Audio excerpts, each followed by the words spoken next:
Hi, in this little video, I want to explain some of what we're going to cover in the 6-week Blackletter class. So we have a folder that has handouts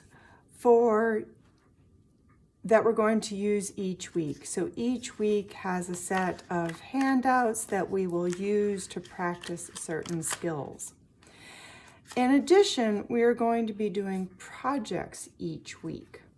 So I want to talk a little bit about that because, again, practice is great, but we need to have a reason why we're practicing.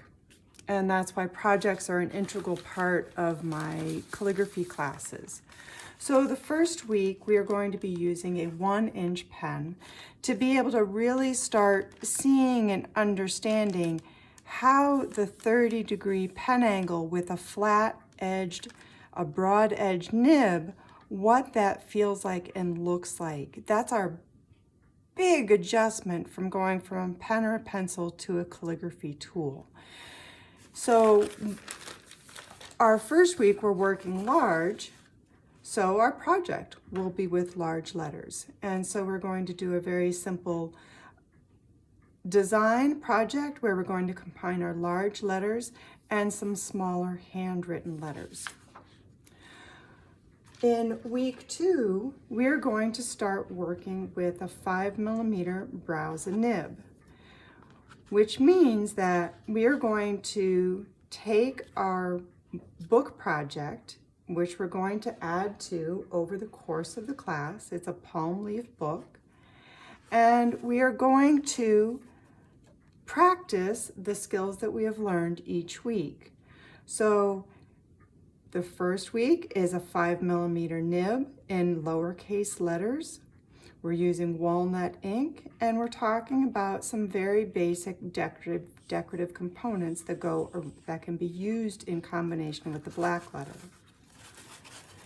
Week 3, we are going to move into capital letters. So we're going to do a simple book page with a capital letter and a circular design around it. Week 4, we're going to move into the 2mm nib, and we're going to talk about how to write with gouache and not just the walnut ink. So that's why this one is in color. Week 5, we are going to make a layout with a quote of our choosing. So we're going to not only be writing with a 2mm browse and nib, we're going to talk about decorative components along with our calligraphy. And then on week 6, we're going to talk more about decorative components and writing with gouache. So here's a little bit of a sampler of different decorative components that have been combined with the Blackletter. And then at the end of the class 6, we will put our palm leaf book together, and you'll have a remembrance of everything, all the ground that we've covered in the class. I hope you'll join us.